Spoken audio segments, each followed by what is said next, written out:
He cheated on her in public and didn't even hide it. 4 years later, he walked into a flower shop and realized his past had 3 identical blue-eyed faces. The corporate party had been designed to impress, and it succeeded at that far too well. Crystal glasses caught the light from enormous chandeliers, music pulsed softly through the hall, and laughter echoed off polished marble walls. For Daniel Reeves, this world felt effortless. He moved through it with practiced ease, dark hair perfectly styled, blue eyes calm and confident, a man who had learned long ago that admiration followed power like a shadow. Emma Harper stood a few steps behind him, watching. She had worn that dress for him, chosen it carefully, telling herself that tonight mattered. Daniel had insisted she come, had said it was important to be seen together, and she had believed him. She always did. From the outside, they looked like a perfect couple, the brilliant CEO and the woman who stood quietly at his side, smiling when required, adjusting her life around his ambitions without complaint. At first, everything felt normal. Daniel introduced her to investors and partners, his hand resting briefly at her back, his smile familiar and reassuring. Emma tried to ignore the knot in her stomach, the feeling that she was slowly becoming part of the decor rather than his life. She told herself she was imagining things, that success demanded sacrifices, and that love meant patience. Then she saw him. Daniel stood at the bar, laughing too loudly, leaning far too close to a young woman from the marketing department. Emma watched as Daniel placed his hand on the woman's waist, not casually, not accidentally, but with intention. There was no attempt to hide it. No glance over his shoulder. No hesitation. Just entitlement. The woman laughed, tilting her head toward him, fully aware of the attention she was receiving. Emma felt the room spin. She waited for Daniel to notice her standing there, for him to pull away, to remember himself. But he didn't. Instead, he ordered another drink, whispered something into the woman's ear, and smiled in a way Emma hadn't seen directed at her in a long time. People noticed. A few glances shifted toward Emma, then away again, uncomfortable but unsurprised. No one intervened. No one cared enough to. Emma stood frozen, her chest tight, her ears ringing as humiliation settled deep and heavy inside her. She realized with startling clarity that this wasn't a mistake. This wasn't a lapse in judgment. This was who Daniel had decided to be, and tonight he wasn't even pretending otherwise.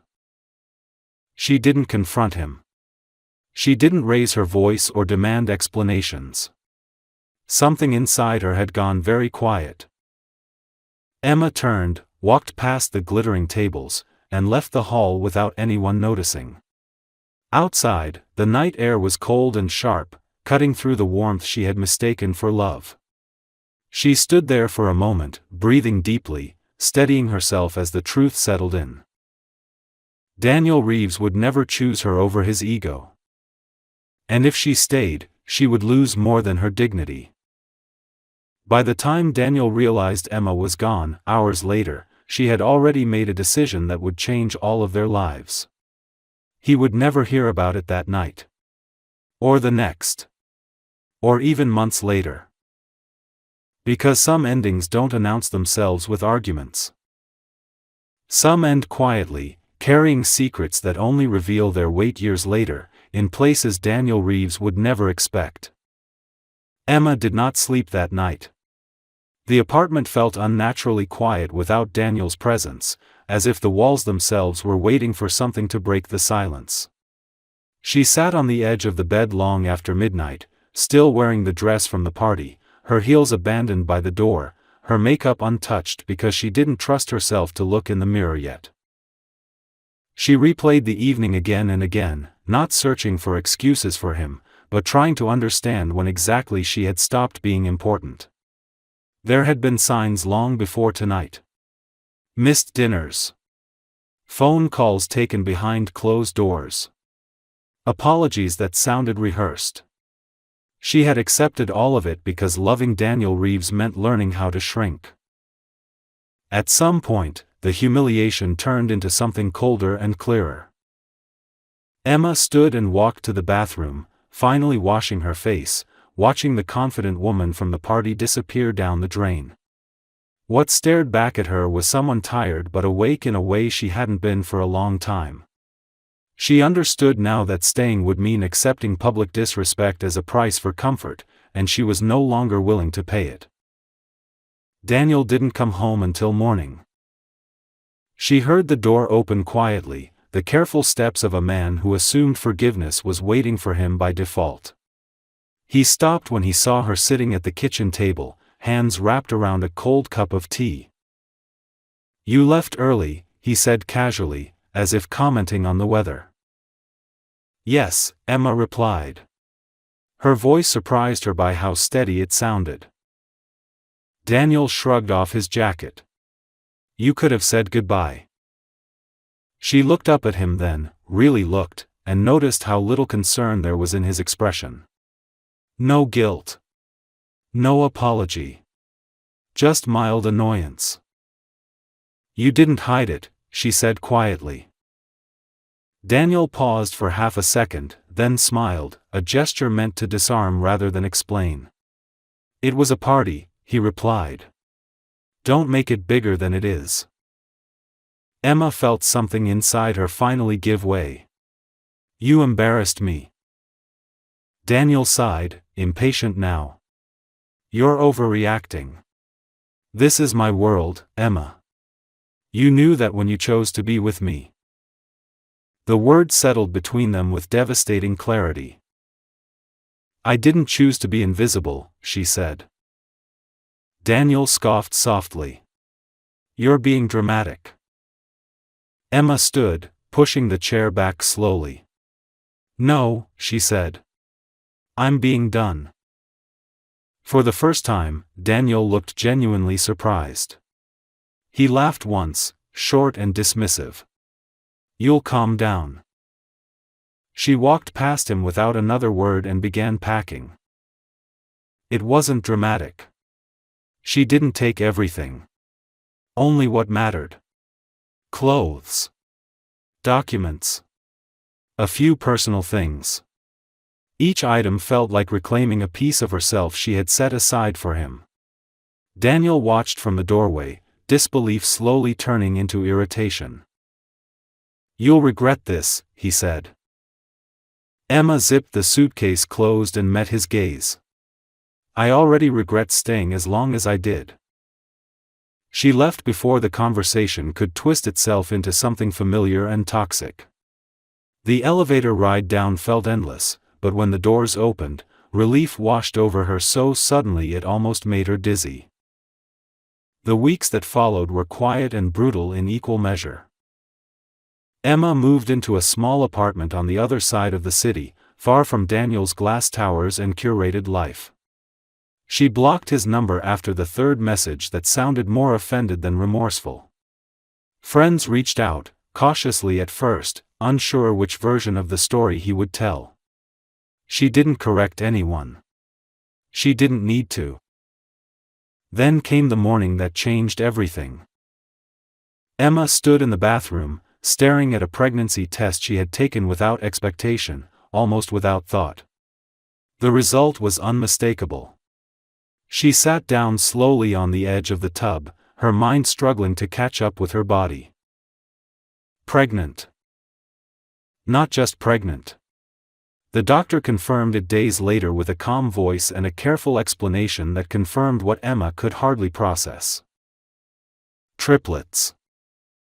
Emma walked out of the clinic in a daze, one hand resting unconsciously on her stomach, her heart racing with fear and something else she hadn't expected at all. Determination. She thought of Daniel. Of his laugh at the party. Of the way he had dismissed her pain as inconvenience. And in that moment, Emma made a decision as clear and final as the one she had made the night she left. She would not go back. She would not beg.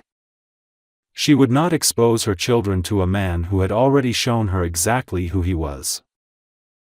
Daniel Reeves would not hear from her. And 4 years later, standing in a flower shop with 3 little girls holding her hands, she would still know she had chosen the hardest path for the right reasons.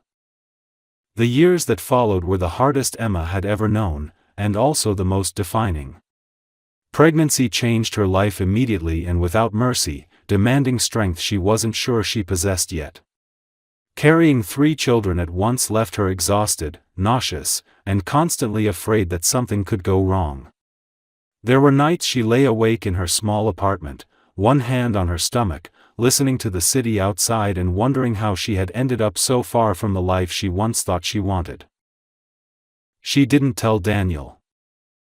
The decision remained firm even as fear crept in during doctor visits and long, silent evenings. She told herself that knowing him, involving him, would only mean explaining herself, defending her pain, and exposing her children to a man who had already proven how easily he discarded responsibility when it became inconvenient. Whatever loneliness waited for her, it felt safer than that. Her pregnancy was complicated.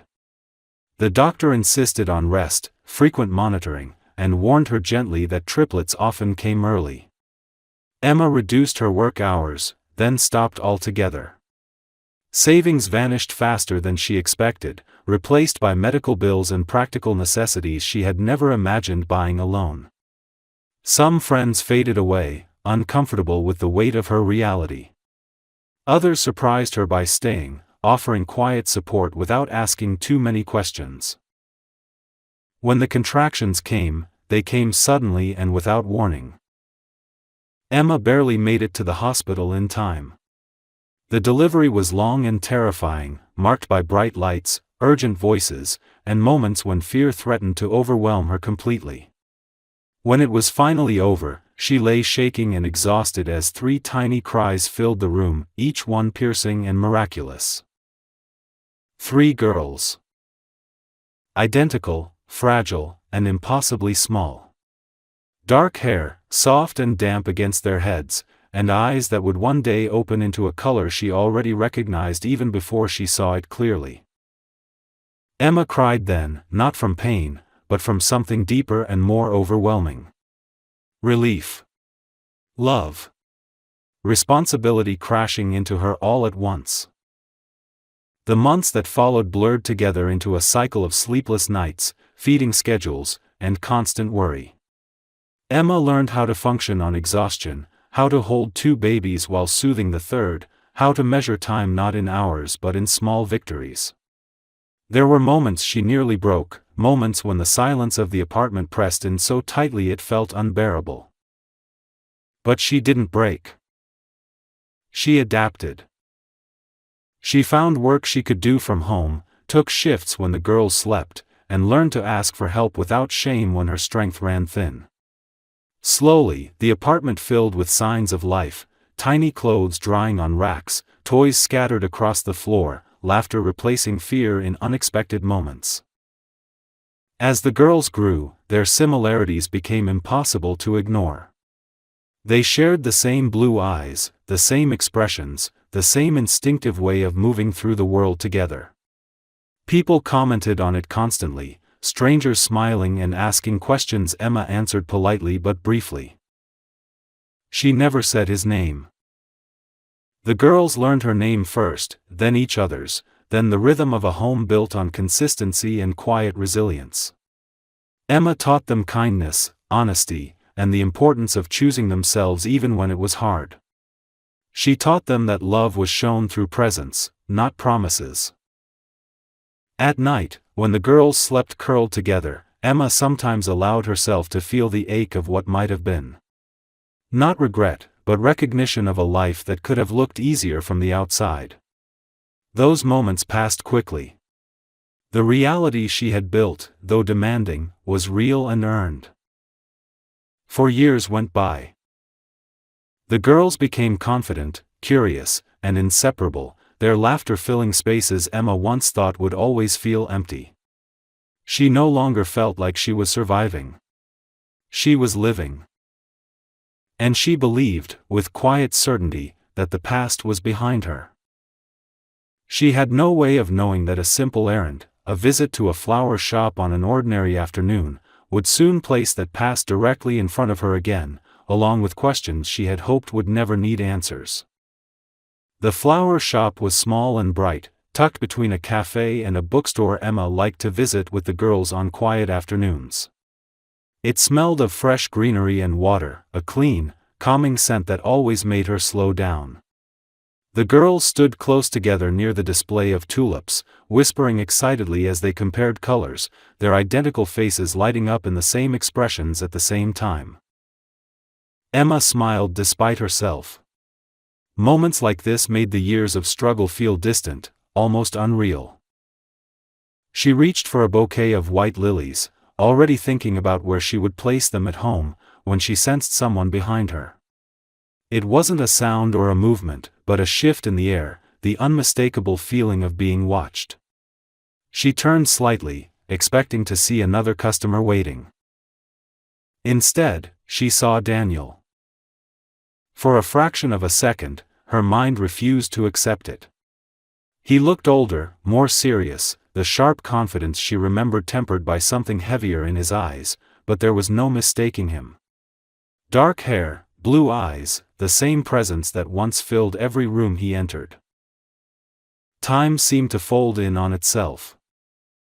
Daniel stood frozen near the entrance, a bouquet already in his hand, his gaze fixed not on Emma, but on the girls. His expression changed slowly, confusion giving way to shock, then to something dangerously close to recognition.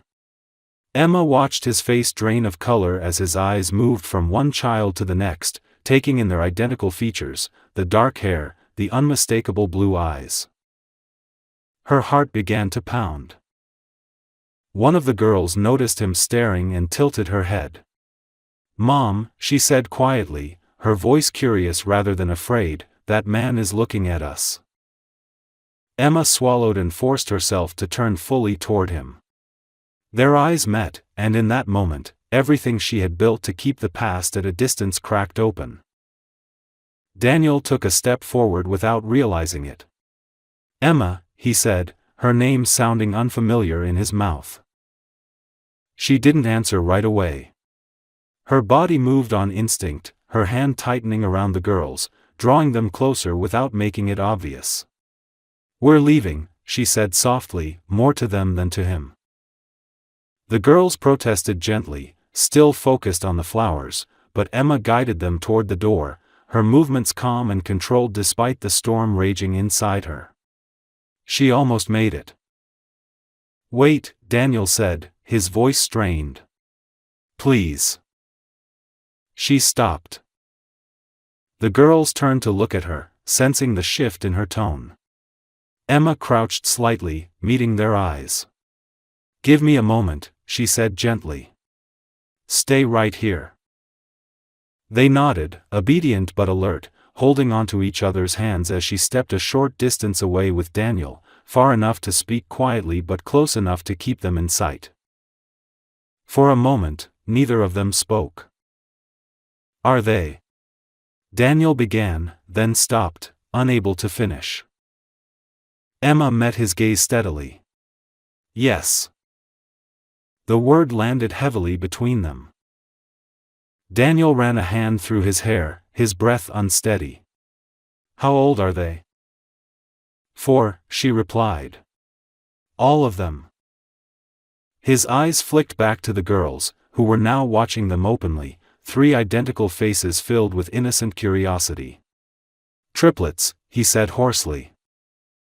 Emma nodded. "You figured it out."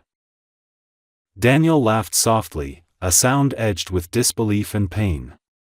"Why didn't you tell me?" The question hit exactly where she expected it to, and she was ready. "Because you showed me who you were," she said quietly. "And I believed you." His jaw tightened. "That night. I was wrong." "That night wasn't a mistake," Emma replied. "It was a decision. And I made mine afterward." Silence settled between them, thick and uncomfortable. Around them, the shop continued as if nothing extraordinary were happening, the clerk arranging flowers, the bell over the door chiming softly as customers came and went. Daniel looked at her again, really looked, and something shifted in his expression. Guilt, regret, and something close to fear surfaced all at once. "They're my daughters," he said, not a question this time. "Yes," Emma answered. "They are." Before he could say more, one of the girls tugged at Emma's sleeve. "Mom, can we go now?" Emma nodded immediately. She turned back to Daniel, her voice firm but calm. "This isn't the place. And this isn't a conversation we're having in front of them." Daniel hesitated, then nodded slowly. "Please," he said. "Just let me talk to you." Emma studied him for a long moment, weighing the cost of reopening a door she had spent years sealing shut. Finally, she reached into her bag, pulled out a small card, and handed it to him. "1 hour," she said. "Tomorrow. Somewhere public." Daniel took the card as if it were fragile. "Thank you," he said quietly. Emma didn't respond. She took her daughter's hands and led them out of the shop, the bell chiming softly behind them. Daniel stood alone among the flowers, staring after them, the weight of 4 lost years settling heavily on his shoulders. For Emma, every step away from the shop felt like walking deeper into uncertainty. She had built a life without him. Now the past had found her again, and there was no turning back. Emma chose the cafe deliberately. It was busy enough to prevent raised voices, bright enough to keep shadows away, and familiar enough that she could leave at any moment without feeling trapped. She arrived early with the girls, ordering juice for them and coffee for herself, watching them sit at the small table and argue softly about whose straw was whose. Their presence grounded her, even as her nerves tightened with every passing minute. Daniel arrived exactly on time. He hesitated just inside the doorway, scanning the room until his eyes found them. The moment he saw the girls, something in his posture shifted, as if his body recognized them before his mind fully caught up. Emma watched him approach, noting how much more careful his movements were now, how the confidence she remembered had been replaced by restraint. "Hi," he said quietly, stopping a few steps away. "Sit," Emma replied, gesturing to the chair across from her. She did not introduce him. She did not explain. The girls looked at him openly, curious and unafraid. Daniel sat down slowly, his gaze moving from one girl to the next, as if afraid that staring too long might be inappropriate, or worse, unwanted. "I'm Daniel," he said gently. One of the girls leaned closer to her sisters and whispered loudly enough for everyone to hear, "He really does look like us." Emma closed her eyes briefly, then opened them again. "Girls, this is someone I used to know," she said calmly. "You can say hello if you want." They did, in unison, 3 soft hellos that struck Daniel harder than any accusation ever could. He nodded back, unable to trust his voice. Emma waited until the girls were distracted by their drinks before turning to him. "You have questions," she said. "I'll answer what I can. But you don't get to interrogate me, and you don't get to upset them." Daniel nodded immediately. "I understand." "Good," she said. "Then start with listening." He took a breath. "I didn't know," he said, "about any of this. I would have."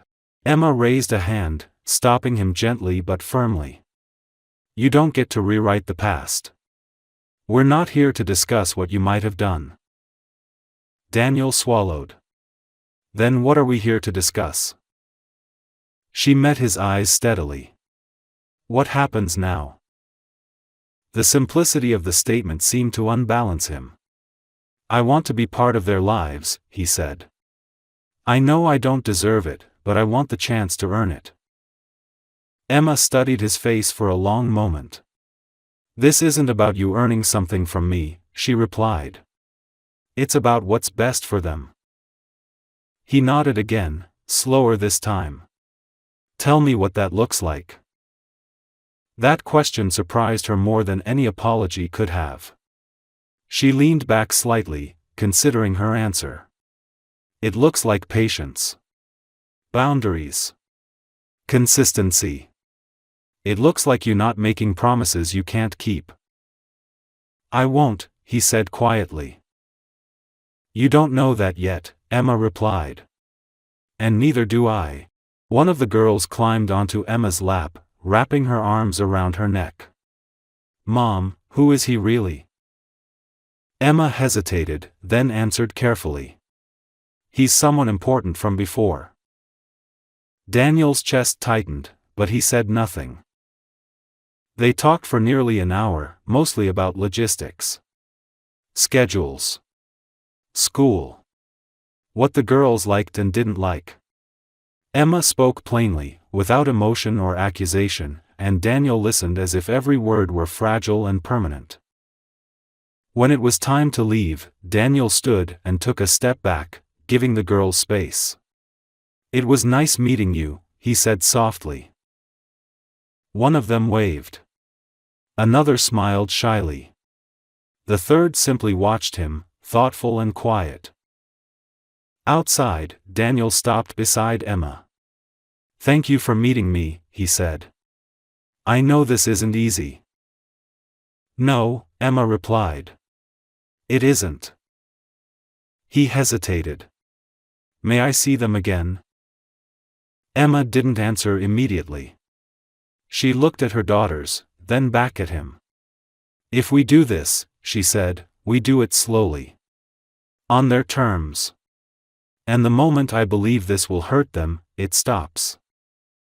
I accept that, Daniel said without hesitation. She nodded once. Then we'll see. As Emma walked away with the girls, she felt the familiar weight of responsibility settle back onto her shoulders, heavier now with uncertainty but also threaded with something she hadn't expected. Possibility. She didn't trust it yet. She didn't welcome it. But for the first time since the night she walked out of that corporate party, she allowed herself to acknowledge that the future was no longer entirely hers to control, and that frightened her almost as much as it intrigued her. The weeks that followed unfolded cautiously, as if everyone involved understood that one careless step could undo everything before it truly began. Daniel did not appear unannounced, did not flood Emma with messages, and did not try to force his way into the girls' lives with grand gestures. Instead, he waited for permission, for direction, for signs that his presence was wanted rather than merely tolerated. Emma noticed the restraint immediately. They met again in public places at first, parks and quiet cafes, spaces where the girls felt comfortable and where Daniel could observe without overwhelming them. He sat on the ground when they played, listened when they spoke, and never corrected Emma in front of them. He followed her lead carefully, sometimes awkwardly, as if learning a language he had never needed before. The girls reacted differently to him, each in her own way. Ava was the boldest, asking direct questions with disarming honesty.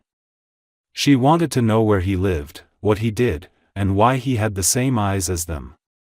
Daniel answered simply, without embellishment, never promising more than he could give. Lily was quieter, staying close to Emma, watching Daniel from a safe distance, absorbing his tone and movements before deciding whether to trust him. Mia lingered somewhere in between, curious but cautious, studying him with a seriousness that made Daniel unexpectedly nervous. Emma watched it all with a mix of vigilance and exhaustion. Allowing Daniel into their routine meant reopening wounds she had carefully sealed. It meant answering questions she had avoided for years and confronting the reality that her daughters were no longer protected by distance alone. At night, after the girls fell asleep, she lay awake replaying every interaction, every word Daniel spoke, searching for signs of arrogance or entitlement. She found none. Instead, she found effort, consistency, and something that unsettled her deeply, remorse that did not demand forgiveness. The turning point came quietly. One afternoon, one of the girls fell ill at kindergarten. It wasn't serious, but the call came in the middle of a work task Emma couldn't abandon immediately. Without thinking too much about it, she called Daniel. He arrived before she did. When Emma reached the clinic, she found him sitting on a small plastic chair, one of the girls curled against his chest, half asleep, his arm wrapped around her protectively. He looked up when he saw Emma, relief softening his expression. "She's okay," he said quietly. "Just tired." Something in Emma's chest tightened painfully. Later that evening, after the girls were asleep, Emma finally allowed herself to speak the fear she had been carrying. "They'll get attached," she said softly. "And if this falls apart, I don't know how to explain that to them." Daniel didn't interrupt. When he did speak, his voice was steady. "I'm not here to visit," he said. "I'm here to stay, if you'll let me." Emma met his gaze. "Staying is easy when it's convenient." "I know," he replied. "That's why I won't disappear when it isn't." The cost of that promise became clear soon enough. Daniel's professional life began pushing back. His focus shifted. Meetings ended early. Calls went unanswered. His name appeared less often in headlines, and when it did, the tone was different. People questioned his commitment. His board questioned his priorities. He listened. And for the first time in his life, he didn't fight to be understood by people who would never matter as much as the 3 little girls who now waited for him to show up. When Emma learned what he was giving up, guilt twisted sharply inside her. "You don't have to do this," she said quietly one evening. "I never asked you to." Daniel shook his head. "I'm not doing this for you," he replied. "I'm doing it because I can't unknow them." Emma said nothing, but the walls she had built began to shift, not collapsing, but opening in small, careful ways. By the end of that month, Daniel had become part of their routine. Not a hero. Not a savior. Just someone who showed up when expected and stayed when it was hard. Emma understood then that the most dangerous thing about Daniel's return wasn't the pain he had caused in the past. It was the possibility that this time, he might actually be worthy of the place he was slowly, patiently earning. The shift became impossible to ignore once Daniel's choices began to ripple outward, beyond parks and cafes and into the structures he had built his life around. His calendar changed first. Meetings were rescheduled or declined. Travel plans were shortened, then cancelled entirely. He stopped answering calls during dinner hours and no longer apologized for it. At first, no one challenged him openly. Then the questions started, carefully phrased as concern, framed as advice from people who had benefited from his ambition for years. Daniel listened without interrupting, his expression calm in a way that unsettled them more than anger ever could have. He had spent most of his life convincing others that control was the same as strength. Now he was learning that choosing limits required far more courage. At home, the girls felt the difference in ways they couldn't articulate. Daniel's presence had become reliable, not exciting or uncertain, but expected. Ava began asking if he would walk them to school on certain mornings, her voice confident, already assuming the answer. Lily waited for him before starting dinner games, arranging her toys until he arrived. Mia watched everything closely, still cautious, but no longer distant. She leaned against him during story time, her head resting briefly on his arm as if testing whether he would pull away. Emma noticed it all, and with every passing day, the weight of responsibility pressed harder against her chest. She had spent years protecting her daughters from disappointment by limiting what they were allowed to hope for. Allowing Daniel this close meant acknowledging that hope had returned whether she wanted it or not. The pressure reached a breaking point during a board meeting Daniel had delayed twice already. The tone was polite but unmistakably sharp. His availability was questioned. His focus scrutinized. The implication was clear. The version of Daniel Reeves they had built their expectations around no longer existed, and they were not prepared to accommodate the change. "We need clarity," one of them said. "You can't lead like this." Daniel folded his hands on the table, his voice even. "This is how I lead now." The silence that followed was heavy. Later that evening, Daniel told Emma everything. They sat at her kitchen table while the girls slept, the apartment quiet except for the hum of the refrigerator. Emma listened, her hands wrapped around a mug she had forgotten to drink from. "They're giving you a choice," she said quietly. "Yes," Daniel replied. "And I already know my answer." Fear tightened her chest. "You don't have to sacrifice everything." Daniel met her gaze steadily. "I already sacrificed the wrong things once." The consequences came faster than either of them expected. Within days, the story reached the press. Headlines twisted facts into speculation, framing Daniel's absence as weakness, his change in priorities as a liability. Commentators debated whether redemption was possible for a man who had once built his success on relentless control. Emma tried to shield the girls from it, but children sense tension even when words were carefully chosen. Ava asked why people were talking about Daniel on the radio.